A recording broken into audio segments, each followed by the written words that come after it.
को पावन अपने हाथ उठे। कृष्णाय वासुदेवाय हरिये परमात्मने प्रणत क्लेश नाशाय गोविंदाय नमो नमः। गोविंदाय नमो।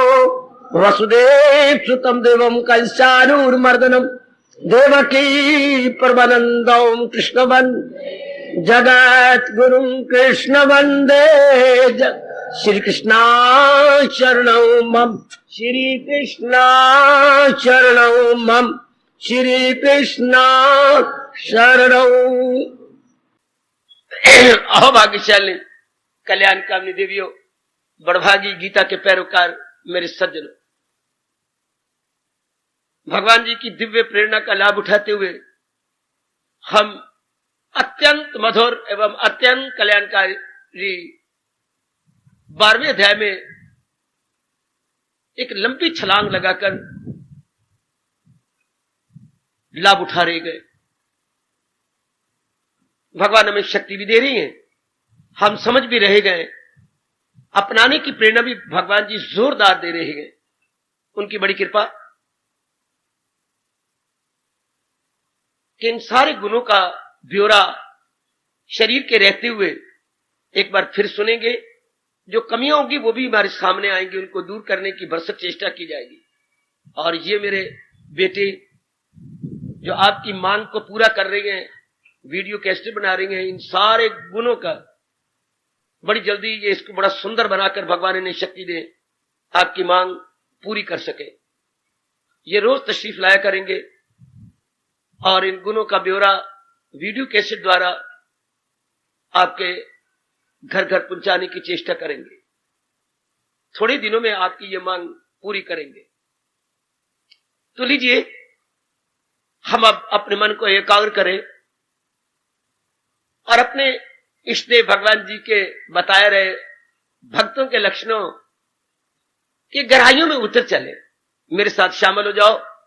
जैसे मैं मुड़ूं मुड़ते चलो, या मैं खड़ा हो जाऊं खड़े हो जाओ, या मैं कोई सोचूं आप मेरी इंतजार करो। करते करते कभी वो भी मंजिल आएगी जिसके बाद और कोई मंजिल नहीं होगी। तो कल हमने एक गुण पर विचार किया, करुणा, दया। दया क्या, दया क्यों, दया कैसे, इसी के इर्द गिर्द हम परिक्रमा करते रहे और समझने में हम कामयाब हुए। हमारे मन में कुछ भ्रांति थी करुणा दया के विषय में। दयालु कृपालु प्रभु की अपार कृपा से कल से वो हमारी भ्रांति भी सदा सर्वदा के लिए रफू चक्कर हो गई। बीच में प्रश्न करते हुए एक सज्जन पुरुष उठे, हमें कैसे पता लगे कि दया का अधिकारी यह है या नहीं, या अमुक व्यक्ति दया के अधिकारी है या अमुक दया की अधिकारिणी है। ये कोई समस्या नहीं। प्रश्न करता या मेरे देवियों, जब हम पूर्णपीन भगवान के हवाले हो चुके हैं या होते जा रहे हैं और उन्हीं के अनुसार अपने जीवन को गुजारने की पूरी चेष्टा कर रहे हैं, तो वही दिव्य प्रेरणा देंगे जिस पर उन्होंने दया करवाकर आपके अंतःकरण को निर्मल करना होगा। उसकी हार्दिक शुभ भावनाएं आपको दिलवानी होगी। तो प्रेरणा के घर भगवान जी होते हैं। जिनके अंतःकरण रजोगुणी तमोगुणी होती है, उनको प्रेरणा मन देता है और मन को प्रेरणा संस्कार देते हैं। अच्छा, आपको प्रेरणा सतोगुण देगा। सतोगुण की बढ़ोतरी है। सतोगुण में मेरे भगवान जी का निवास है, रजोगुण में जहान का निवास है और तमोगुण में शैतान का निवास है। वाह बाबा, एक बार फिर, सतोगुण में भगवान जी का निवास, रजोगुण में जहान का निवास और तमोगुण में शैतान राक्षसों का निवास होता है। तो ये तो मेरी हार्दिक बधाई है और देता भी रहूंगा बड़े प्रेम के साथ कि आपका सतोगुण दिन ब दिन बढ़ता जा रहा है। और बढ़ाना है तो मनन करो। चाहती हैं कि सत्य गुण मेरा हमारा और बढ़ जाए तो प्रातः काल उठने की पूरी आदत डाल लो। और ये जो प्रसंग चला हुआ है इसे अपना बना लो कि इन गुणों को तो मैंने अपना लेना है।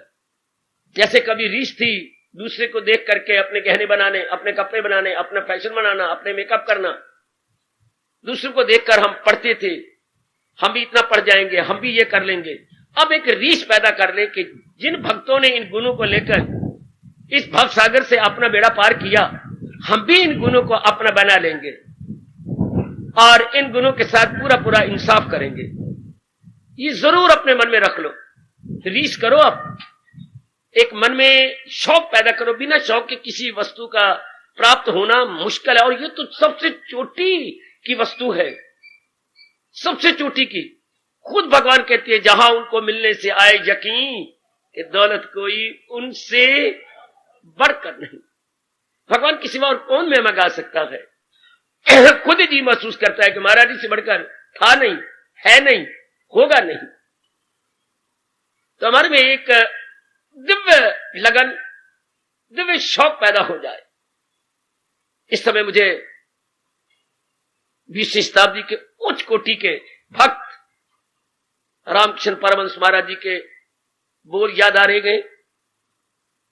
बहुत रिझाया करते थे उस समय के भक्तों के, और आज कल जो हम उनके नक्शे कदम पर बढ़ चले हैं, आजकल हमारा लाभ हो रहा है।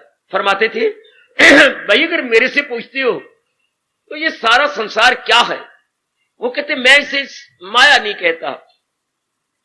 तो पूछा विवेकानंद इत्यादि उनके अनुयायियों ने, तो फिर ये संसार क्या है? ये तो एक पागल खाना है, पागल खाना।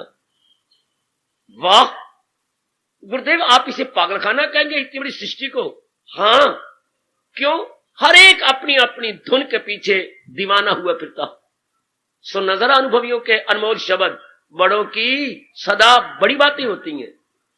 हर एक नर नारी अपनी धुन के पीछे दीवाने हैं, दिन हो या रात, अंदर हो या बाहर, वही धुन उनके अंदर बेचैनी पैदा करती है। और जब वो बहुत बेचैन हो जाती हैं तो भगवान तो दया के घर है, जिसके लिए बेचैन थे वो वस्तु उसको दे देती है। लगाई थी लो जिससे हासिल वो, ये अटल नियम है, वो वस्तु उनको मिल जाती है। रामकृष्ण परमहंस फरमाते हैं कि हर एक व्यक्ति इस दुनिया रूपी पागल खाने में अपनी अपनी धुन के पीछे पागल है और भागते फिरते हैं जैसे हल्के कुत्ते दौड़ते हैं। चाहे कलकत्ता जाना पड़े, चाहे विदेश में जाना पड़े, चाहे बड़े दूर कहीं मद्रास में जाना पड़े, हां, चाहे अपने आप को हीन दीन साबित करना पड़े। मेरी एक बेटी के पति भी थे, विधवाओं को बड़ी मदद मिल रही थी, जाके अपने आप को विधवा कह दिया। हालांकि पति देव हैं, कमाते थे, लोभ के कारण से साध्वी ने अपने आप को विधवा साबित किया, दस्तखत किए, उन्होंने काफी कुछ दिया। गली मोहल्ले वालों ने बड़ा लज्जत किया कि ये जो तू लाई तो विधवाओं को दे रही है। मैंने लिखवा दिया, इस तरह मैं विधवा थोड़ी हो जाऊंगी, धुन कि ये मुझे भी मिलना चाहिए। इतना कुछ हो जाता है। आगे परमहंस कहती हैं क्या, लेकिन दानाग है वो, और भाग्यशाली है वो जो भगवान के शौक में दीवाने हुए फिरते, क्योंकि ये दीवानगी उनके लोक परलोक बना देगी। ये दीवानगी सारे पागलपने से हटा देगी। फिर उनको छेड़ा गया रामकृष्ण परमहंस जी को कि अपनी बात को जरा और साफ करें कि जब काम की वृत्ति नर नारी के मन में आती है, ये दीवानगी और पागलपना नहीं तो और क्या है। और जब क्रोध अपना रंग ले आता है और उसमें जो अंत शंत हम बोल जाते हैं पिताजी को भी, माता जी को भी, गुरुओं को भी, जिनको सिवाय आदर के कुछ नहीं कर चाहिए, तो ये एक पागलपना नहीं तो क्या है। बाद में चाहे हमें बड़ा पश्चाताप करना पड़ता है कि मैंने क्या बकवास कर डाली। जब लोभ आता है तो हम कुत्ते को भी पिताजी और गधे को भी पिताजी कहने को तैयार हो जाते हैं। लोभ सब पापों का बाप है। कितना इंसान पागल हो जाता है, लोभ कितना पागल बनाता है, कितने पाप करवाता है। जब मोह हो जाता है और जब बच्चे को आप उठाती हो, या इतने बड़े आप दानाग हैं, इतने डबल एमए हैं और प्रोफेसर हैं, और बच्चे के किसी आप दीवानी बन जाती है, पागल बन जाती है। शीशे के सामने खड़े होकर मेकअप करते, कैसे पागल बन रहे हो। अहंकार भी तो इंसान पागल होता ही है। तो जब भी ये वृत्तियां आती हैं इंसान को दीवाना बना देती हैं, और जब भगवान का प्रेम आता है जीव की आंखें बंद होती हैं, जीव के सारे अंग बाहर से काम करना छोड़ देते हैं और वो एक ही जगह अपने केंद्र में आ जाता है, जिससे कि मन अंतर्मुखी होकर महाराज जी के नजदीक पहुंचता है और संसार की सब दीवानगियां उसे रुलाती हैं कि मैंने बहुत बर्बादी की, अपना समय जाय किया। वही मेरे प्रभु, मेरे दयालु कृपालु इष्टदेव आप में वो दीवानगी ला रहे हैं, वही दिव्य मस्ती धीरे धीरे करके आप में आ रही है। प्रभु की बड़ी कृपा, बड़ी कृपा।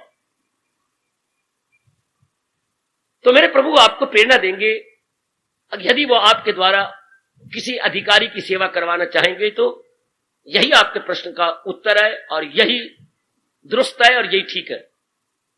इसकी चिंता आप न करें, मेरे प्रभु ही अधिकार नहीं मिलाएंगे और अंदर से आपका मन गवाही देगा। इसकी इसी समय सहायता कर देनी चाहिए, क्योंकि अनुभवी कह गया शुभ से शीघ्रम, जो काम शुभ है उसको वही करो, शायद फिर ये अवसर आए या ना आए। चलो हम आगे बढ़े। ये हमने गुण सुने, अद्वेष्टा सर्वभूता नाम, मैत्र, करुणा, 3 गुणों पर विचार किया। आज जो चौथा गुण हमारे सामने एक अपना विशेष प्रकार का डांस दिखलाएगा, है बहुत छोटा लेकिन है बड़ा विस्तृत, गंभीर। इसी के आधार पर ये सारी सृष्टि चल रही है। क्या है? निर्ममा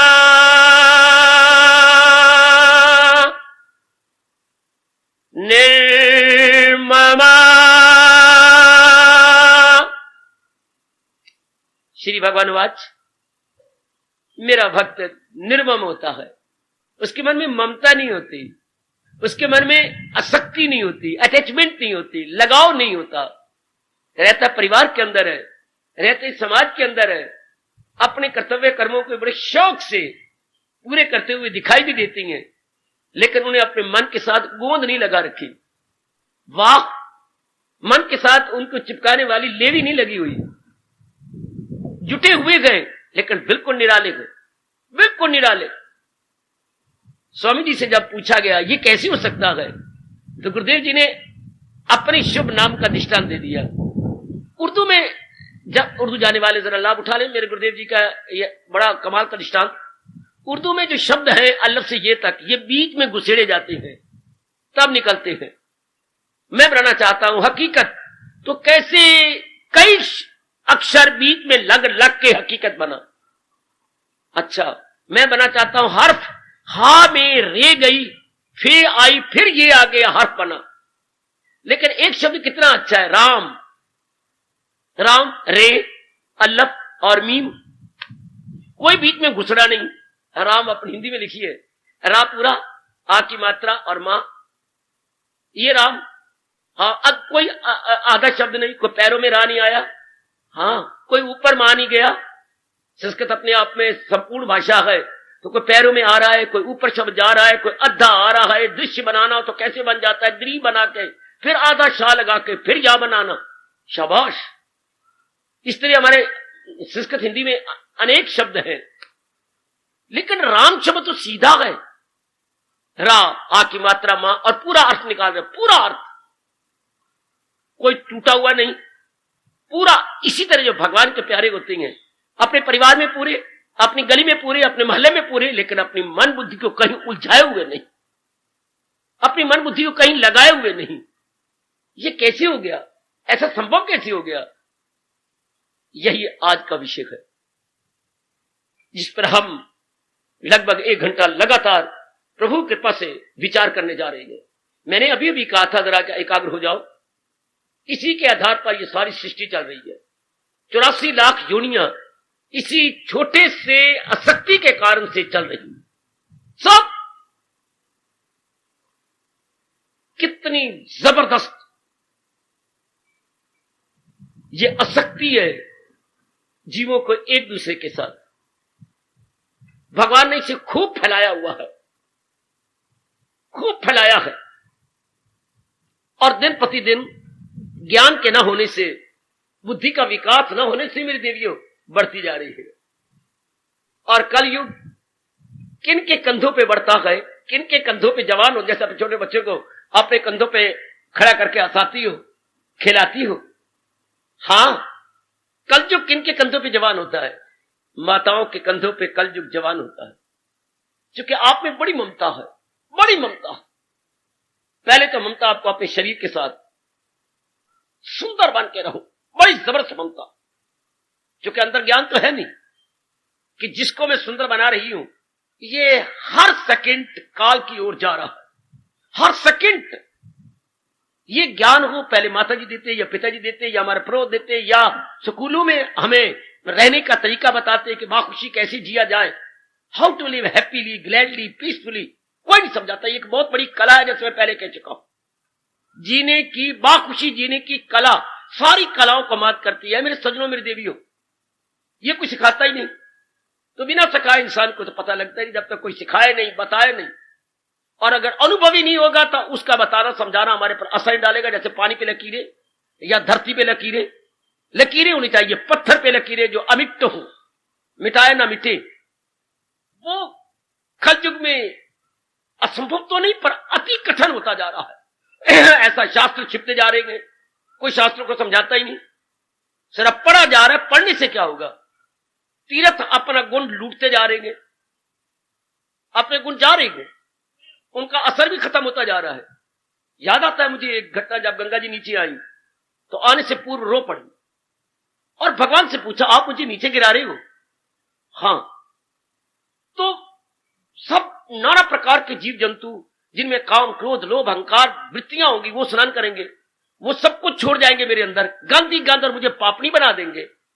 ठीक कहती हो गंगा, तो फिर मैंने क्या दोष किया था कि आपने पवित्र चरणों को छोड़कर मैं ऐसे स्थान पे गई जहां पापियों ने नहा नहा के अपनी गंदी वृत्तियां मुझे दे के पापनी बनाना है? ऐसा कौन सा दोष मेरे पर हुआ है? नहीं, दूसरे को पावन करने के लिए। तो दूसरे तो पावन हुए और मेरे में तो क्या आ गया? मेरे में तो अवगुण आ गए। नहीं गंगा, जो मेरे प्यारे होंगे, मेरे भक्त होंगे, वो तभी भगत बने जब मैं उनके अंदर हूं। तो ऐसे भगत भी तेरे में नहाएंगे और तेरे सारे पापों को खत्म कर देंगे। कलयुग में वो नहीं रहे। दिन प्रतिदिन चोटी के भगत जो भगवान के दूबदू हो चुके हैं, अवल तो उन्हें तीर्थों पे श्रद्धा ही नहीं है, वो जाते ही नहीं। और दिन प्रतिदिन कम, तो फिर तीर्थ लोप होते जा रहे हैं, तीर्थों का स्वभाव लोप हो रहा है, तीर्थों का गुण लोप हो रहा, तीर्थों का जो नेचर थी वो दिन प्रतिदिन उड़ती जा रही है। तीर्थ शब्द भी तर से बना है, तार देता है भव सागर से जो सा तीर्थ।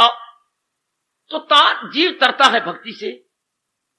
वहां जाकर सुनना था ये तीर्थ क्यों प्रसिद्ध हुआ, फला भगत ने क्या किया, चोटी की भक्ति। चोटी की भक्ति वो करने में कैसे कामयाब हुआ, इस तरीके से भगवान ने फिर दर्शन दे के उनमें शक्ति भर दी, उनकी याद में ये फिर तीर्थ बन गया। ऐसी महत्ता सुनते वहां के रहने वालों से तो भक्ति भाव हमारे में भी आता। हम भी कुछ वहां पर छोड़ के आते अपनी गंदगी और भक्ति लेके आते। वो आजकल आई नहीं। गया, स्नान किया, उन्हीं गीले कपड़ों के साथ मंदिर में आके 4 रुपए 5 रुपए चढ़ा दिए, थोड़ा सा प्रसाद लिया, हम तीर्थ करके आ गए, कुछ नहीं, फायदा नहीं। कलयुग इसी तरह कलकारियां मार रहा है। और भगवान कहती है मेरा प्यारा वो है जो व्यवहार करता हुआ तो दिखाई देता है, लेकिन उसमें मोह नहीं है, अटैचमेंट नहीं है। और अटैचमेंट के बिना आप अपने बच्चे भी नहीं पाल सकती। इतनी भारी कुर्बानी जो आप करते हैं मोह के कारण से, पिता कितनी भारी कुर्बानी करता है, सोने दी ईंट गले तो आजकल के नर का बच्चा पल्ले। और उस सोने की ईंट को कमाने के लिए कितना जलील, खराब, बर्बाद होना पड़ता। आजकल धन का कमाना मानो नाग में से मनी निकालने के समान है, बड़ा मुश्किल। चाहे आपका कोई भी कारोबार है, टहनी और पत्तों के साथ नोट नहीं लगे हुए, खून पसीना करके आप अपनी कमाई लेंगे। मेरी माताओं को भी शौक हो गया, कितनी मुश्किल से आप कमाती हैं, बड़ी मुश्किल से सजाना धजाना अपने आप को। और ये सब कुछ क्यों हो रहा है, इतनी ममता क्यों बढ़ गई? सुनते जाना। मैंने कहा अज्ञानता के कारण से। अज्ञानता क्या होती है? असलियत की पहचान न होना, अपने मन से खुद ही सपोज कर लेना, उसी को असलियत समझना, इसी को अज्ञानता कहती है? खुद ही अपने मन में से निकाल लेना, अपनी भावना खुद बना लेना। ये नहीं कि जो अनुभवी महापुरुषों के अनुसार भावना बनाना, निर्णय लेना, अपनी कन्विक्शन बनाना, ना। महापुरुषों ने इस स्थान पर एक दृष्टांत दिया। टैक्स के ऑफिस में बड़े बड़े सेठ अपने टैक्स देने के लिए प्रातःकाल 9 बजे आ गया। एक पेंडू भी, उस पर भी टैक्स पे लगा हुआ था, वो भी मोटी पगड़ पहना हुआ है, धोती पहन रखी है। मेरी कौन सुनेगा, गरीब आदमी हूं, मैं लेके चले, मेरे कपड़े ही हैं। टैक्स के ऑफिस के सामने वृक्ष था, डंडे के सारे चुप करके बैठ गए। अब वो कारों वाले आ रहे गए, एक कार गई, एक टांगा गया, एक बग्गी गई और स्कूटर गया। ये पहले दे ले, ये पहले दे ले। आया बैठा 7 बजे का, दे बीड़ी पे बीड़ी, सिगरेट पिए जा रहा। और वो आई जा रही है, अच्छा ये चला जाए, मैं फिर आता हूं, अच्छा ये चला जाए, फिर ये बड़े बड़े आदमी हैं, ये मेरी कौन पूछेगा। ये कार वाले, फिर और कार आ गई, फिर कोई और आ गया, फिर वो टैक्स दिए जा रहे हैं। इतने में दोपहर हो गई, इंटरवल हो गया, फिर और 2 4 कारें आ रही हैं, जीपे आ रही हैं। शाम के 4:30 बज गए। वो नौकर बाहर खड़ा है, भी बाबा बैठा हुआ है, उसने एक आया बैठा है, एक मोटा सा मक्की का टुक्कड़ इसने लिया है और पानी वहां से पी लिया है। कमाल है। इतने में साहब बाहर निकल आया। 4:45 बजे वो अपनी कार पे बैठने आया। अब ये बड़ी मुश्किल से उठा डंडा, कितने जाना है, ठहर जा। कौन है ये, कौन है? टैक्स देने के लिए आया, लेने की नहीं। मोटे आदमी मोटी बातें करेंगे। साहब ये 7 बजे का बैठा हुआ है। अच्छा तो और क्या, अब तेरे बड़े बड़े आदमी है, मैं कह ये भी दे ले, ये भी दे ले, आपका किस बात की बोली, ये कर ले, ये कर ले, मैं इंतजार क्या करना। फिर तू कुर्सी छोड़ के आ गया है, मैंने टाइम देना है कि नहीं? साहब दे दो, इस बेचारे को, मोटी आदमी है और इंतजार कर करके चूर हो गया बेचारा, कहां से आया, अब इसको भी टाइम देता। हाँ मुझे भी टाइम दे दिया, अब चल अंदर, कमला कहीं का। सारे इतने मोटे बड़े सेठों को दे दिया, अमीरों को दे दिया, तो टैक्स तो मैंने भी देना है, और देना भी काफी है। 12,000 रुपए टैक्स है, लाया हूं, खाली कार मुझे लौट लाएगा, कोई मार छोड़ेगा रास्ते में।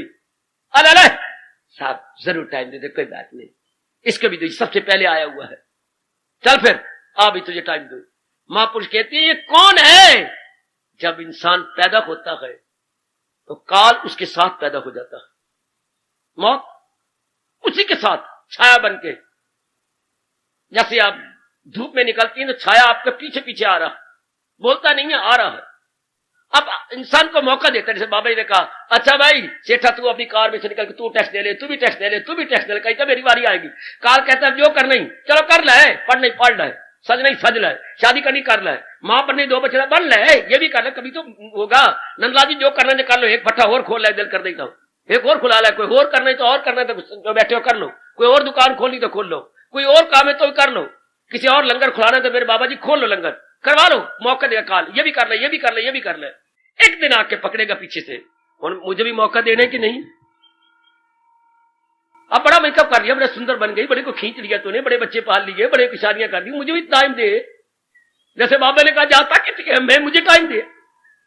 तो एक दिन काल भी कहता तो हर एक को टाइम दिया, मैं तुझे मौका दे रहा हूं, तू कर ले, तू कर ले, तो ये भी कर ले, ये पाप करने, ये पाप कर ले, पुण्य करने पुण्य कर ले, सत्संग करने सत्संग कर ले, अब मुझे भी तो टाइम दो। दाना आदमी इसको जान जाते गए, मूर्ख नहीं जानते कि एक दिन मैंने काल को भी टाइम देना है, और अगर मैं ना चाहूं तो उसने मुझे गर्दन से पकड़ के टाइम ले लेना है, जबरदस्ती भी टाइम ले लेगा। तो दाना कौन?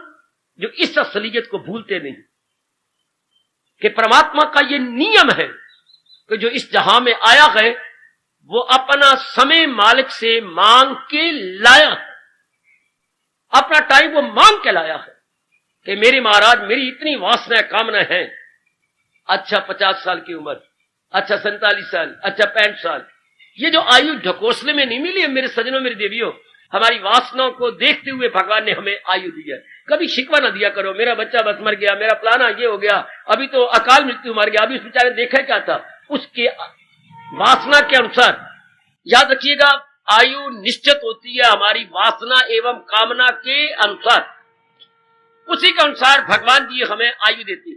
चाहे पेट में मर गया, चाहे बाहर आके मर गया, चाहे कभी भी शरीर छूट गया, अकाल तो कोई गया ही नहीं। अकाल मैंने अनटाइमली, ये आप बड़ी भूल करके भगवान को नाराज करती हैं। या पंजाबी में बोलती है बेआई मौत मर गया। आज के बाद कभी ना बोलना, अगर अपने अंतर्यामी को नाराज नहीं करना तो। हम तो खुश करना चाहते हैं। बेआई मौत तो आज तक कोई मोया ही नहीं। बेआई, ये किस मूर्ख ने शब्द बना लिया, ये किस नालायक ने शब्द बनाया है। जबकि पंजाबी में गुरु महाराज जी कहते हैं अनहोनी होनी नहीं, अनहोनी तो आज तक कभी हुई नहीं। तो हम कहते बेआई, अभी आई नहीं थी फिर भी आ गई। मूर्खों के शब्द है, वरना आई हुई थी, सुनिश्चित थी, प्री डिटरमिन्ड। गोसाई जी इतनी चोटी के अभी संतों के शिरोमणि कितनी शानदार लिख गए, अनहोनी होनी नहीं, होनी होए सो होए, तुलसी ये विचार के रहे खाट पे सोए। खाट के सोए मतलब बड़े स्वस्थ बन गए नहीं, निश्चिंत हो गए। हमारे देश में कहावत है, आप पता अपना बाजू लेके सिर के नीचे खाट पे सोए, अर्थात मैं तो बिल्कुल निश्चिंत हूं। I am entirely care free. बड़ा अच्छा शब्द अंग्रेजी का, केयर फ्री, चिंताओं से आजाद हूं, बिल्कुल मैं आजाद हूं। जिनको प्रारब्ध पर विश्वास हो जाता है तो आयु हर एक की सुनिश्चित है। उससे पहले आज तक किसी ने शरीर छोड़ा नहीं। पर मैं और आप जो कल्याणकामी है, ये मेरी उपस्थित कल्याणकामी देवियां, ये कभी नहीं भूलेंगी कि एक दिन हमने काल को भी समय देना। दिन में याद कर दिया करो कि हर एक को हम टाइम दे रही हैं, पर एक दिन हमें उसने हमसे टाइम ले लेना। जैसे बाबे ने कहा मेरा भी टैक्स डाला है, मैं तो सेठों के कारण संकोच करता रहा, तो ये भी दे ले, ये भी दे ले, जब कोई नहीं होगा तब मैं भी देवांगा। तो अब एक न एक दिन उसने तुझे पकड़ लेना है। अब ये मैं नहीं कह सकता तेरी लेट से पकड़ेगा, या तेरी पिछली बेनी से पकड़ेगा, या कान से पकड़ेगा, या पीछे गर्दन में हाथ रखेगा, ये तो भगवान जाने, पर पकड़े हम जरूर जाएंगे कि ना मुझे भी टाइम दो। तो आप जैसे दाना जो कल्याणकामी हैं, हाँ इसकी तैयारी पहले कर लेते हैं। होशियार लड़के जिन्होंने बड़े नंबर लेने होते हैं, जब भी वो क्लास में जाती हैं उसी दिन से ट्यूशन रख लेती हैं। उनके सियाने माँ बाप उसी दिन से अपने बच्चों के लिए ट्यूशन रखते हैं, ये बच्चा बहुत पढ़े, इसकी शौक पैदा हो जाए, ये कमजोर न रहे, इसको कोई मारे नहीं, बल्कि इसके टीचर इसको बड़ा प्यार करे। तो पहले से ट्यूशन रख देते हैं, हम होशियार हो जाए। चाहे अभी उसका एग्जाम होना है 1 वर्ष के बाद, अभी वो अप्रैल में उसका प्रविष्ट हुआ है स्कूल में, और अगले अप्रैल में उसका एग्जाम है।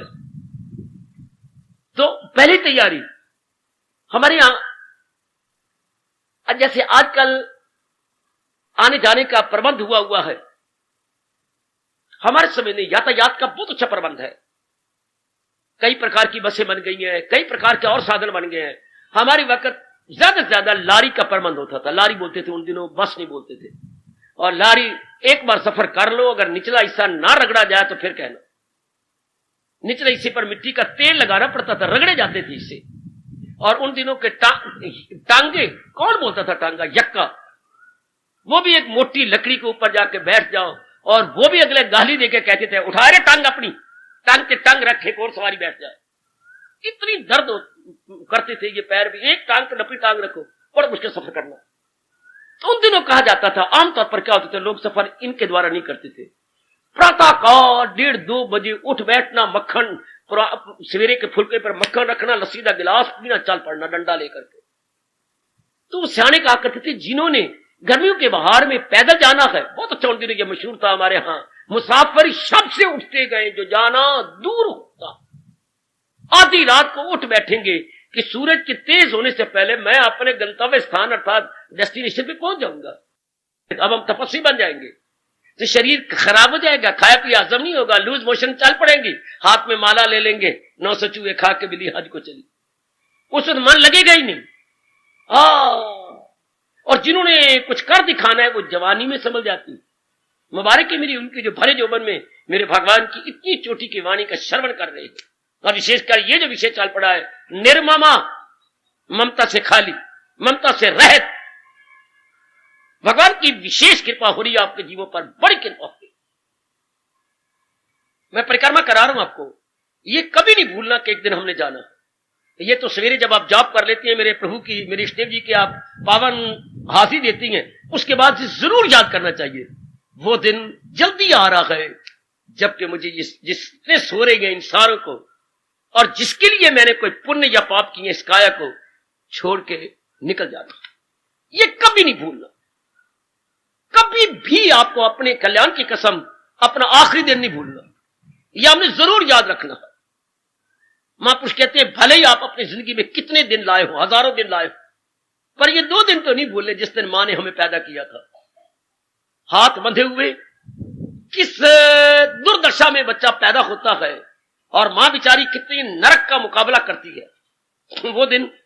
और एक दिन वो जब 4 भाइयों के कंधों पे जीव निकल रहा होता और बाहर वाले गालियां दिए रहे होती है, मुर्दा खा लेना जी, अंदर जल्दी निकालो, अपनी दुकान पे भी तो जाना है। चूंकि लोकाचार होती है, किसी को हमदर्दी तो होती नहीं आपके साथ, लेकिन आए बिना रहेगी नहीं, चूंकि ये हमारे दिमाग में फतूर है, अगर हम नहीं जाएंगे तो हमारी कल मरने पर कोई नहीं आएगा। दिल तो करता नहीं है, लेकिन लोकाचार, शादी पर दिल नहीं करता जाए, पर वो कहते अगर हम नहीं आएंगे कल हमारी शादी पे कोई नहीं आएगा। कह रहे हैं निखस्मी है, इनका कोई है ही कोई नहीं, निखस्मा में निखस्मी कोई नहीं, अकेले बस इनके गाई। तो अपने दिन सामने रख करके हम किसी के मरने पड़ने पे जाते हैं, दिल नहीं करता। तो कितना बुरा हाल होता है जब के अर्थी के पीछे जाना हो तो पहले ही सियाना आदमी बन जाए। आप जैसे को महापुरुष कहती हैं ममता की बात सुनाते हुए कि वो दिन आ रहा है ना, जरूर आएगा, जरूर आएगा।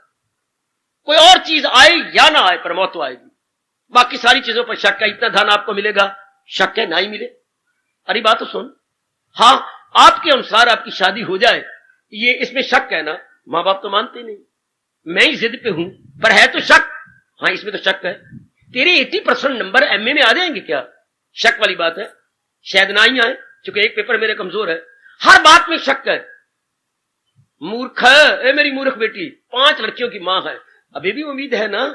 है बाबा, शायद अब की बार जो हमारा ट्रायल कामयाब हो जाए, ट्रायल। इसी तरह हिंदुस्तान की आबादी बढ़ती जा रही है, 5 बेटियों के बाद फिर भी उम्मीद रखी हुई है कि शायद अब की बार लड़का होगा। अच्छा शायद ना भी हो, कोई यकीन से कहेगी नहीं, यकीन तो कोई नहीं, अंधेरे पत्थर मरवाया है, अगर अब जाने क्या होता क्या नहीं होता। हर बात में शक है आपको, हर बात में। लेकिन महापुरुष कहती हैं इस बात में तो कोई शक नहीं कि आपको एक दिन मरना। ध्यान देना जरा, मेरे पर बड़ी भारी चोट लगी है महापुरुषों की, वही बातें सुना रहा हूं जिससे मैंने इस मार्ग पे लगना पक्का इरादा कर लिया था। इसमें तो कोई शक नहीं, हर बात में आपकी शक है कि नहीं, फला मिले ना मिले, मैं विदेश में जाऊं या ना जाऊं, बात जगह शादी हो या ना हो, मैं पुत्र की मां बनूं या ना बनूं, श्रीमान जिसके साथ शादी की है ये हमेशा मेरी कदर करता रहेगा, जिस औरत के साथ मैंने शादी की है और कमाऊ लिया है ये हमेशा मेरी कदर करती रहेगी। शक वाली बात है, ये सारी बातें शक वाली है। जिनके साथ आपका बड़ा आदर मान है ये हमेशा आपका आदर मान करते, शक वाली बात है। आज तक कौन मूर्ख हुआ जिसने कहा मेरी कोई नहीं मौत होनी, ये शक वाली बात है, मैं कोई नहीं मरना, तो कोई नहीं मरना। रावण जैसो जिन्होंने अमृत अपनी नाभि में रख लिया था वो भी मर गया जब टाइम आया। आहा, मरते मरते कह गया लुकमान सा दाना हकीम। लुकमान को बड़ा अच्छा, बड़ा दाना बोलती हैं, और देवता ने उसे, जैसे जीवनी मैंने पढ़ी, वरदान भी दे रखा था कि मैं तेरे हाथों में शफा की ताकत बख्श रहा हूं, और जब भी कोई मरीज आएगा तो मैं प्रेरणा दे करके दवाई बताया करूंगा। तो उसके हाथों में कहती हैं बड़ी शफा थी, जिस मरीज को लेना उसके दर्द को जड़ से उखेड़ देना। लेकिन जब अपनी मौत आई, मामूली सा बुखार था, बिगड़ गया।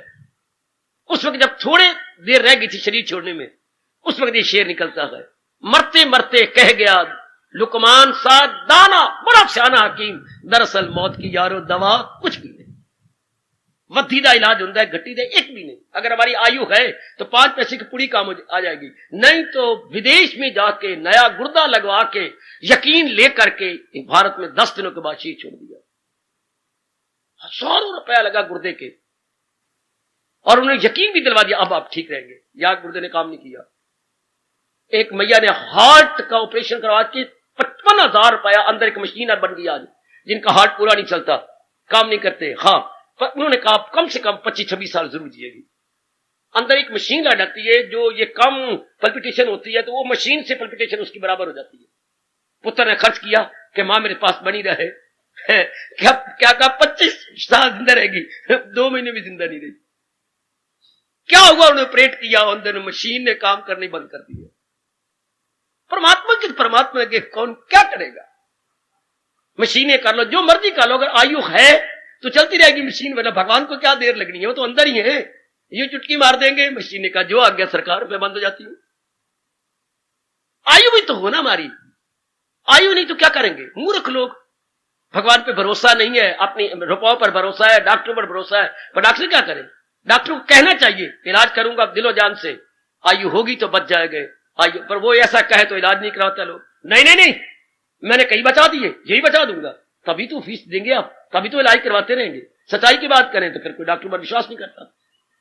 लेकिन ये निश्चित बात है, पहले बनी प्रारब्ध पाछे बना शरीर। आपने निश्चित कर, जैसे हम मेरे जैसे पक्का किए फिरते हैं, आप जैसे उन्हें बिल्कुल पक्का करके निर्भय हो जाना। समय से पहले कोई नहीं जा सकता, समय से पहले कोई नहीं जा सकता। हर एक का अपना समय है, और समय आ जाएगा तो कोई नहीं हमें बचा सकता। शाबाश। लेकिन ये दिन आना जरूर है। सब मेरी माताएं सुन ले, निर्ममा के ऊपर ममता रहे कैसी हो, ये जो पूरी तरह अटैच्ड हैं अपनी माँ जी के साथ, अपने पिता के साथ, अपनी बहनों के साथ, अपने भाइयों के साथ, मिजरेबली अटैच्ड है। ये प्राय पुत्र जिसको हमने एक शब्द पति कह दिया, इस 2.5 अक्षर ने कमाल कर दिया। पति 2.5 अक्षर होते हैं, छोटी ई की मात्रा अद्धा है ये, और पा और ता, इसने कमाल कर दिया। स्त्री भी 2.5 अक्षरों की है। कितनी बुरी तरह अटैचमेंट, कितनी बुरी तरह। और आगे बेटा अपनी गोश्त पोष्ट है, अपनी अंदर का बच्चा है, अपने गंदे खून का सकार रूप है। कितना मोह मां को जाता है बाप से कहीं ज्यादा। और इधर भगवान क्या कह रहे हैं, जो मेरे प्यारे गए वो निर्मोही हो जाती हैं, इतने सख्त हो जाती हैं। हमारी राष्ट्रभाषा में ये निर्मम शब्द और अर्थ में लगता है। ये बड़ी निर्मम हत्या हुई है, ये बड़ी कठोर किसी ने हत्या किया, किसी की हाथ काट दिए, पैर काट दिए, सिर काट दिए। ये निर्मम इस अर्थ में, कठोर में, बड़ी निर्मम घटना। निर्मम मैंने बड़ी कठोर घटना है।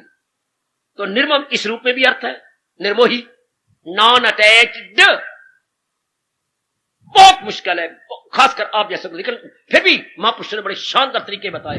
है बड़ा मुश्किल। अगर आप एकाग्रता पूर्वक मेरे साथ सुनते रहेंगे तो जिस भगवान ने ये प्रसंग चलाए गए वो आपकी मदद कर रहे हैं और भी करेंगे। लेकिन उन्हें बनाना आपको निर्मोही है, बनाना मेरी देवी चाहे नारी का निर्मोही बनना निहायत मुश्किल, लोहे के चने चबाने समान है। लेकिन बना देना मेरे प्रभु ने, क्योंकि आपकी अकल का ऑपरेशन कर देंगे, आप पे पर्दे उतार देंगे, असलियत की पहचान करा देंगे। फिर हम कहेंगे ओ, फिर सिर्फ एक अर्जुन कुंती का पुत्र कह के नहीं, भगवान की जात में हमारे में से एक एक से भगवान ने कहला लेना है। पता चल गया, दिल है मजबूत, दिल का मेरा मन है मजबूत। अब पता चल गया, एक एक से हमारे कृष्ण निकलवा लेंगे, एक एक से निकलवाएंगे। उनको शक्ति आती है। प्रातःकाल भगवान जी को क्या सूझी, मैया से माखन भी नहीं खाया, कहती रहेगी रुक तो सही, रुक तो सही, नहीं नहीं नहीं, नहीं मैं जा रहा हूं। मैया अपने काम में लगी थी, बुलो रही थी, बाहर निकल गए। बाहर गोपी के एक गोपी सारा फावड़े से गोबर इकट्ठा कर रही थी और काफी ढेर लगा लिया था। पतिदेव उसके बहुत बीमार थे, अभी कुछ दिन शादी हुई। कान्हा के साथ तो गोपियों का प्यार था ही, गोपी तो देवियां देवता थे ऊपर के। तो वह कान्हा तू आ गया? हाँ, मैं तो इंतजार कर रही थी। अच्छा, फिर तू नहीं बुलाया होगा तभी मैं आया हूं। हाँ, क्यों याद कर रही थी? कान्हा ये देख कितने तसले भरे पड़े हैं गोबर के। अच्छा, मैं झुकती हूं, तू मेरे सिर पे रखता जा और मैं फिर बाहर निकाल आती हूं। कान्हा आज वो बहुत बीमार है तो मेरी ये सेवा कर दे। तेरी सेवा कर दूं। हाँ, मैं थक नहीं जाऊंगा। थक तो जाएगा तो फिर तेरी थकावट कैसे दूर होगी? मेरी थकावट तो माखन और मिश्री से दूर होती है। अच्छा, फिर मैं दे दूंगी। तू तो मुझे बार रूप में बड़ी की कपटी दिखाई देती है। भगवान ने पहली बार शब्द लगाया, मैं आपके साथ कपटी? कान्हा तूने सोचा ही मैं क्या कह रहे हूं? हाँ, मैंने सोचा है। मुझे कैसे पता लगेगा कि मैंने 10 तसले उठाया कि 20 उठाया? मैं छोटा सा बच्चा हूं, इसी तो लीला पुरुषोत्तम बोलते। मुझे कैसे पता लगेगा? तू तो 15 के 10 कहेगी तो घाटे में तो मेरा ना। कान्हा तू होशियार बन जा, जितने तू तसले उठाएगी ना एक बार उतने ही मैं उस तसले में से गोबर के तेरे मुंह पर निशान लगाती रहूंगी। फिर तुम पारी में खड़े होकर गिन लेना कि 10 है कि 15 है कि 16 है। जो भी तसला होगा उसमें से यूं करके यहां लगा दूंगी, ये ठीक है, मैं ऐसा ही करूंगा। तो बड़े चुस्त ने वो, तो घटना बहुत लंबी चौड़ी है। तो इतना हो गया कि जैसे सारे समाल पाक से निकल आए हो। कहा ना मैं अब मक्खन के पेड़े देने को तैयार हूं, क्योंकि उसने तुझसे तो बहुत उठा लो राम, कोई बात। इन्होंने प्रभु ने भी बढ़ा दिए, कोई गोबर भी बहुत बढ़ गया और ये इतने लग गए। कहा ना तू गिन ले, हाँ मैं तुझे माखन देती। फिर घटना बड़ी दूर की है। तो बड़े चुस्त है प्रभु, बहुत चुस्त है। तो वही चुस्ती अब भी दिखाएंगे आपको, असलियत बता करके हमारे मन में से ये मोह की बीमारी निकाल देंगे। ये जबरदस्त बीमारी और हमारी मां मूर्खता है किसी प्राणी पदार्थ को अपना समझ लेना। प्रयोग करना तो हमें जरूर, फिर पत्नी न बनती, पति न बनता, पुत्र न बनते, धिया न बनती, ये सारे भगवान ने बनाए हैं, अपनी खुशी से बनाए गए। लेकिन इनके साथ व्यवहार करना था भगवान के उपदेश को लेकर के। हलवाई की अगर दुकान खोल ली है तो उसने अपने अंदर क्या 2, 4, 5, 6, 8, 10 खांड की बोरियां भी रख लेनी थी, चीनी की बोरियां भी धाके लगा लेता, क्योंकि उसके बिना नहीं बनना। इसी तरह जो मैं अपनी मूर्खता का परिचय दिया करता हूं कि भगवान ने हमें ज्ञान भी दे देना था। जिस महाराज जी ने अपने मां के पेट से पैदा किया थोड़ा सा ज्ञान भी देते, वो अकल तो खाली भेज दी है, बाकी सारी चीजें भर दी हैं, बाकी सारे अंग। अकल का मतलब करना है क्या, और ये पता ही कोई नहीं। बुद्धि का तो यही काम है ना, तो distinguish between proper improper, distinguish ये है नहीं। इसलिए हम इन मांस के पुतलों के साथ, है आप ही का खून, है आप ही का वीर्य, जो परमात्मा ने अपनी होशियारी दिखा के क्या से क्या बना दिया। तो ये बनाने में कमाल कर दिया भगवान ने, गजब ढा दिया। फिर ये जो सोचने विचारने की नाड़ियां, अंडरस्टैंडिंग वेन्स है, कोई स्टडी नहीं कर सका, कोई स्टडी नहीं कर सका। उनका इतनी चिंता पीछे आती है, डॉक्टर साहब को पता लग गया, डॉक्टरों को, फॉरेन कंट्री वालों को, अमेरिका के वालों को, कि ये नाड़ियां हैं जो पिछली बातों को सोचती हैं। तो हम इन नाड़ियां कनेक्शन ही तोड़ देती हैं, ताकि इंसान पिछली बातें याद ही नहीं करेगा। सच मानो उन्होंने ऐसा ही कर दिया, डिस्कनेक्ट किया। वो बड़ा खुश हो गया, बिल्कुल मैंने बोल ही गया, वो पीछे क्या बातें थी। लेकिन एक हफ्ता नहीं रहा, देखो नाकामयाब। भगवान के काम में कोई दखल दे सही, भगवान फिर उल्लू भी खूब बनाती है। आ मैं तुझे बताता हूं, मैं समझाता हूं। इसलिए महापुरुषों ने कहा उसके हुक्म पे हुक्म चलाने वाला कोई और नहीं, मालिक की मर्जी के आगे किसी का जोर नहीं। हमें इसलिए कहा जाता है कि सच्चे भगत बनना है तो अपनी सारी इच्छाएं अपने इष्ट देव के चरणों में छोड़ दो। जैसे अगर जिंदगी गुजारनी है किसी पर पुरुष को पति कह करके, तो अपनी सारी इच्छाएं छोड़ दो उसके लिए। तब तो मेरी बेटी बड़े अच्छे दिन कर देने लग रहा। आजकल पढ़ी लिखी कमाने वाली मेरी बेटियां ऐसा अहमपने को छोड़ती नहीं, अपने को मारती नहीं है। अब अपने अहमपना बनाई बैठी हैं, कठोर हो जाती हैं, इसलिए तलाक हो जाता है। तलाक का मतलब क्या? मेरे अनुकूल मेरा पति नहीं रहा। तलाक का मतलब क्या? मेरे अनुकूल मेरी पत्नी नहीं रही। तो इससे उर्दू शब्द तलाक को मारो काट, अपने शब्द लो। संबंध बनाया था बड़े प्यार से, है आशाओं के तिनके चुन चुन कर आशाओं के सपनों का महल बनाया था। तूफान से तिनके बिखर गए, कोई यहां गिरा कोई। तो हमने संबंध तो बनाया था बड़ा शानदार, लेकिन अनुकूल एक दूसरे के साथ ना रहे, विच्छेद हो गया। तलाक को अपनी भाषा बोलते हैं संबंध विच्छेद, डाइवोर्स। पहले इतना प्यार था, वो हमारे अनुकूल, जो चीज आज अनुकूल है क्या गारंटी है कि हमेशा हमारे अनुकूल रहेगी? अनुकूल प्रतिकूल जरूर होगा। आज जो मुआफिक है आपके मां की दाल, हाँ 40 साल के बाद ये मुआफिक नहीं रहेगी। कई खाने पीने की चीजें प्रौढ़ अवस्था में वाला से मिडिल एज में वो नहीं अच्छी, वो खानी भी नहीं चाहिए, छोड़ देनी चाहिए, वरना नाना प्रकार की बीमारियां हमारा गला घोट लेती है। तो वो चीज अनुकूल प्रतिकूल नहीं रहेंगी। तो आइएगा इस बात की गहराई में उतरे, जिसने सृष्टि बनाई है उसके नियमों को भली प्रकार जाने। तो है ये हमारे गोश्त जिसको हमने बेटा कहा, है ये आप ही का गोश्त, मां बाप का मिला हुआ जिससे बच्चा बना। हाँ, और इतनी अटैचमेंट हुई, इतनी हमारा मोह उसके साथ हो गया। लेकिन मोह ऐसे नहीं होता। मोह के पेट में या मोह के गर्भ में आशा रहती है। ऐसे आपका बच्चा नहीं हो सकता, क्षमा करना मेरी बीवियों, जबकि कोई अपनी शक्ति आपको ना दे। नारी अपने आप बच्चा नहीं पैदा कर सकती, नारी में भगवान ने ताकत ही नहीं दी। नर की शक्ति चाहिए नारी के अंदर। जैसे कि खेत में कोई बीज डालेगा तब भी उसका विकास हो सकता है। हाँ, अगर आप मां बनना चाहती है आपको शादी करनी पड़ेगी और किसी की शक्ति को लेना ही पड़ेगा, तब धीरे धीरे करके उसका विकास होगा। तो जिसके साथ भी हमारी ममता होती है, लो ये महापुरुष ने हमारा बड़ा भला किया। क्या? ममता के अंदर, ममता के गर्भ में कामना होती है, ममता के गर्भ में आशा होती है। जब भी कहीं भी किसी के साथ आपका मोह हुआ, आगे अब न करे, भगवान करे, जब भी हमने मोह किया तो मोह के अंदर कोई आशा थी, मोह के गर्भ में कोई आशा थी। मेरे बड़े काम आएंगे, ये मेरी पति थी, मेरे बड़े काम आएंगे, ये पत्नी मेरे बड़े काम, मेरे भविष्य में काम आएगी, मेरे सुख दुख में काम आएगी, मेरे दिन रात में काम आएगी, मेरे अंदर बाहर काम आएगी, धर्म के कार्य कराने में काम आएगी, मेरा हैंड बनेगी, मेरी भुजा बनेगी। बोली जाओ, बोली जाओ, बोली जाओ, बोली जाओ, तभी तो फंसोगे ना, तभी तो चुया पिंजरे में आएगी ना। ए चुया, सजी धजी चुया, चुया चुया, तभी तो पिंजरे में आएगी ना। बहुत अच्छी है, ये होगा, ये होगा, ये बनेगी। नारी तो पराधीन होती है, नारी तो दूसरे का सहारा लिए बिना चलती। नारी तो एक बेल की तरह गए, बेल को रस्सी का सहारा मिलेगा तभी तो आगे आगे जाएगी, पीछे तोरियां लटकती हुई दिखाई देंगी। कोई तो आप लाइट साइड बनाई जाएंगे, वरना शादी एक बहुत बड़ी जिम्मेवारी, बहुत बड़ी जिम्मेवारी, और दिन प्रतिदिन वो बढ़ती जाती है। कभी जब आपने एक धारणा बना रखी होती है, तो मोह में जब भी मोह हो गया तो पहले आपने बड़ी बड़ी धारणा बनाई थी, तो जब भी आप इससे मोह करती हैं उसमें हमारी आशाएं होती है। एकाग्र हो जाना भाई। जब भी आप इससे मोह करेंगे, नारी में ज्यादा मोह होता है, नर में कम। नर का मन भगवान ने जन्म से ही सख्त बनाया, नारी का मन जन्म से ही नरम बनाया है। जैसे अभी अभी मक्खन बिलोया गया और नवनीत, आपको बड़ी साधना करनी पड़ेगी, पता नहीं कितनी बार रो रो के अपने इष्ट देव से प्रार्थना करनी पड़ेगी निर्मोही बनने के लिए। ऐसे नहीं बन सकती आप। मैं आपकी ओर से कोई कसर नहीं छोड़ूंगा इसको समझाने में, पर शायद मुझे शक रहेगा कि मैंने अपनी माताओं को, बेटियों को समझाया भी है ठीक है नहीं। आप यूं समझेंगे, यूं, क्योंकि आपके मन पहले ही सख्त है।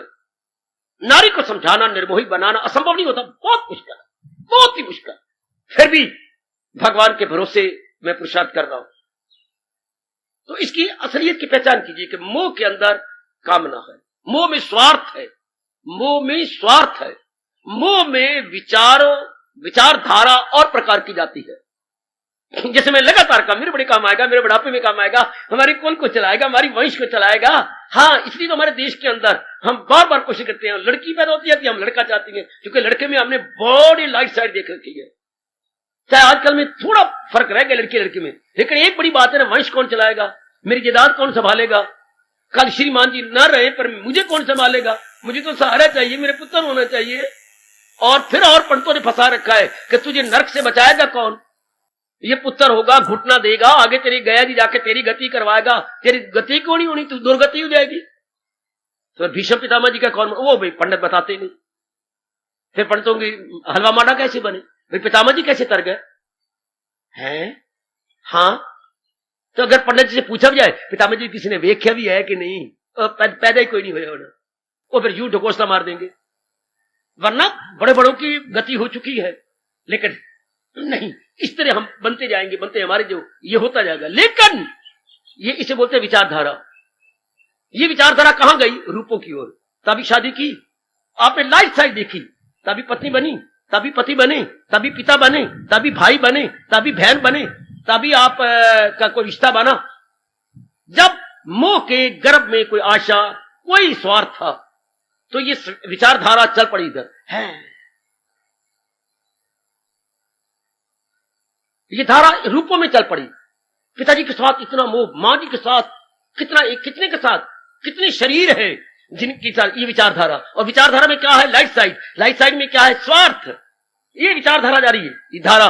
हाँ, लेकिन जब भगवान जी की गीता सुनेंगे और विचार करेंगे, बार बार इनकी असलियत देखेंगे, है क्या मेरे पति का खून मेरे पेट के अंदर। अगर कई बातें मुझे स्पष्ट बोलनी पड़ेंगी तो कोई भी आप में से महसूस न करना चाहे, कोई ना करे, वरना मैं समझा ही नहीं सकूंगा। पति का खून मेरे पेट के अंदर, उसी का विकास, वही मेरा बेटा, वही मेरी बेटी। इतनी जबरदस्त मोह होता किस लिए? मैंने अभी भी कहा, आशा और कामना रख करके।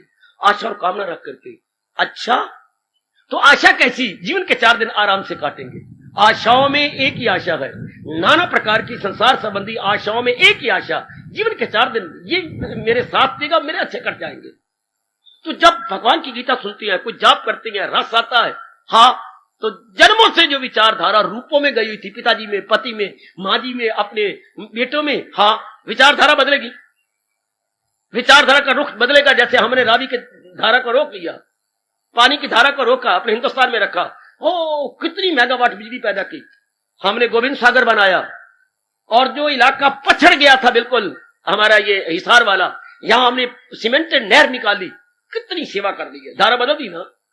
इसलिए जब धीरे धीरे करके सत्संग सुनेंगे, विचार करेंगे, जाप करेंगे, दिव्य रस आएगा। आपकी धारा रूपों से हटकर, जब भी रूपों से हट के भगवान की ओर धारा जाएगी, हाँ, आशा खत्म होती जाएगी। अटैचमेंट उसी दिन खत्म होगा जब धारा, जो सब्ज बाग मन ने दिखाए थे, एकाग्र रहना, और वो सब्ज बागियां खत्म हो जाएंगी। और जो रस हम इनसे लेना चाहते थे और अप डाउन हो रहे थे, वो दिव्य रस हमें अपने महाराज जी से मिल, जब विचारधारा बदली भगवान की ओर कि नहीं, मेरा कल्याण भगवान जी से, सदा रहने वाली शांति अपने इष्ट देव महाराज जी से, नाना प्रकार के दुखों का सदा के छुटकारा भगवान जी से, और जो संसार में बड़ी बड़ी बीमारी आवागमन की है वो भगवान जी दे सकते हैं, वही सर्व समर्थ है। तो जो विचारधारा माँ बाप, बहन भाई, पति पत्नी में बनी हुई थी, वो धारा बदलेगी। धारा बदली। अच्छा, तो दिव्य प्रेम आया, दिव्य प्रेम आया, अब कोई गिरने नहीं देगा आपको। भगवान जी आपको अपने दिव्य प्रेम से संभाल लेंगे। पहले भगवान जी का दिव्य प्रेम आता है, भगवान जी का पहले दिव्य प्रेम आएगा। लेकिन कब? जब धारा हमने भगवान की ओर की, सारी आशा हमने भगवान से पूरी करवाने के पक्का निश्चय कर लिया कि यही एक रास्ता है, इनसे क्या मिलेगा।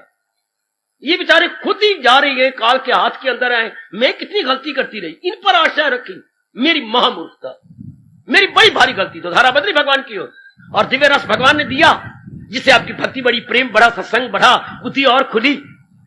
अब महापुरुष में पकड़ते हैं, क्या हुआ? मेरी धारा बदल गई है। पहले धारा इन रूपों में थी, माँ बाप, बहन भाई, पति पत्नी के अंदर। अब क्या हुआ? अब धारा इनसे रूपों से हटकर इनकी बनाने वाले की ओर लग गई, और उससे मुझे रस मिल रहा है। धारा, विचारधारा बदल गई, भगवान की ओर हो गई, दिव्य रस आने लगा। मोज नहीं टिक सकेंगे। क्यों? क्योंकि दिव्य रस आने लगेगा। धारा जरा अपनी आंखों के सामने देखो, जो हिंदी जानती है। धारा, बाबा, धा आ की मात्रा, रा और आ की मात्रा, अब ये बदली, इसको बदलो। धारा शब्द को उल्टा करो, क्या बनता है? राधा। जोर की ताड़ी, जोर की ताड़ी, जोर की ताड़ी, जोर।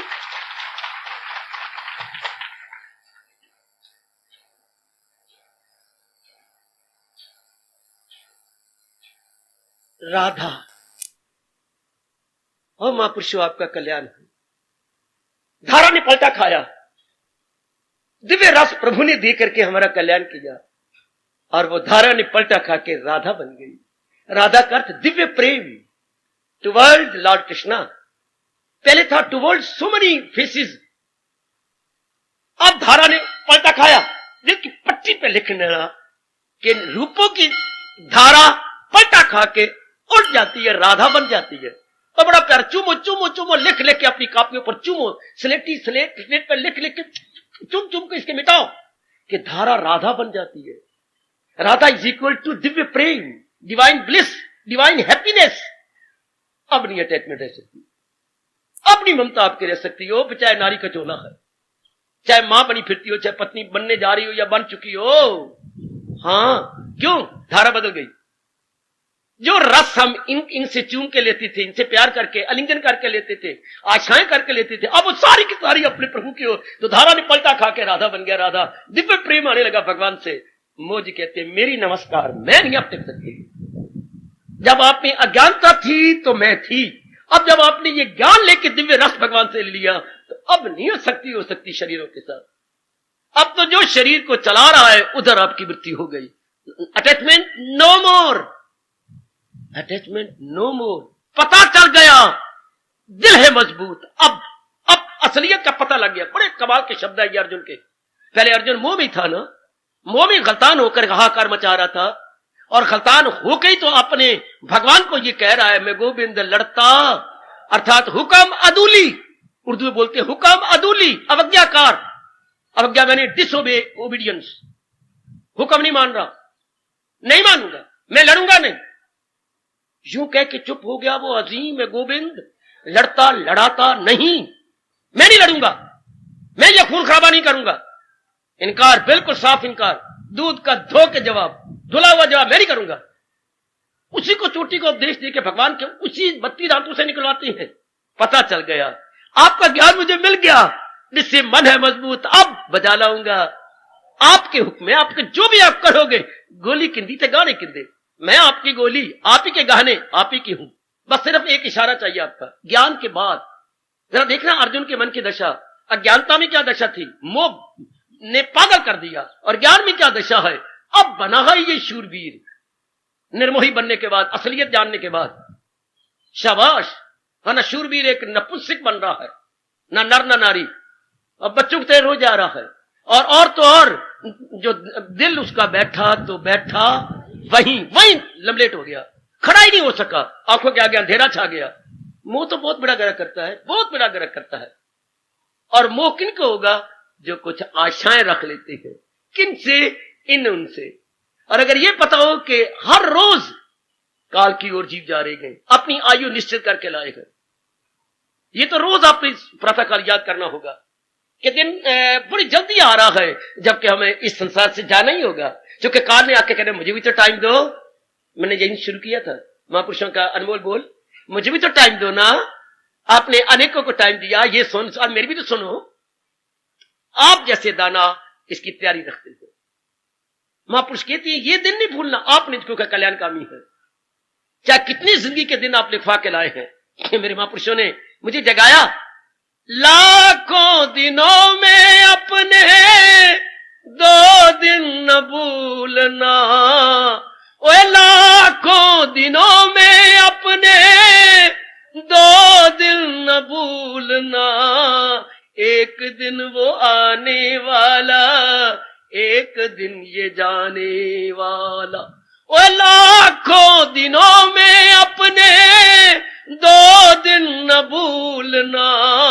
जब पैदा हुए थे नंगे मुनंगे और मुट्ठियां बंद, और किस दुर्दशा में शरीर मां के पेट से बाहर आया था, और जब इस जहान से जा रहे होंगे नंगे मुनंगे, एक कफन सिर्फ आंख ढांपने के लिए, ना आती बार कुछ लाए थे, ना जाती बार कुछ लेके जाएंगे।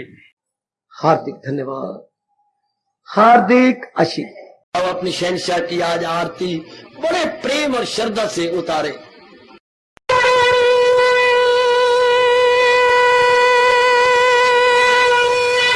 ओम जय जगदीश जय हरे स्वामी, जय दीना लात हरे भगत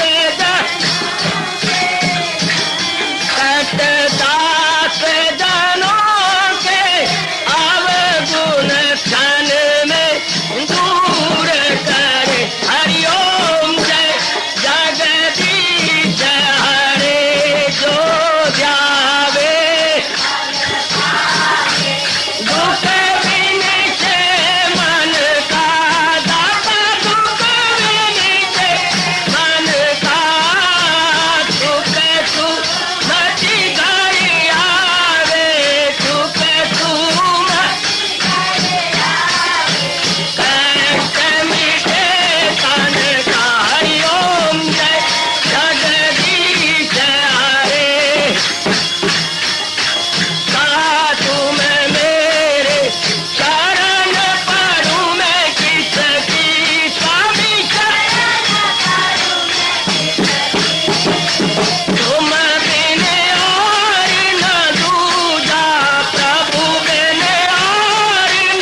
भवन्तु सुखिनः सर्वे सन्तु निरामयाः सर्वे भद्राणि पश्यन्तु मा कश्चित् दुर्भाग् भवेत्। हरि ओम शांति शांति शांति। ओम प्रभु इसलिए भगवान कृष्ण की जगत गुरु भगवान कृष्ण महाराज की सप्ताह में सफल करना इसलिए हार्दिक धन्यवाद।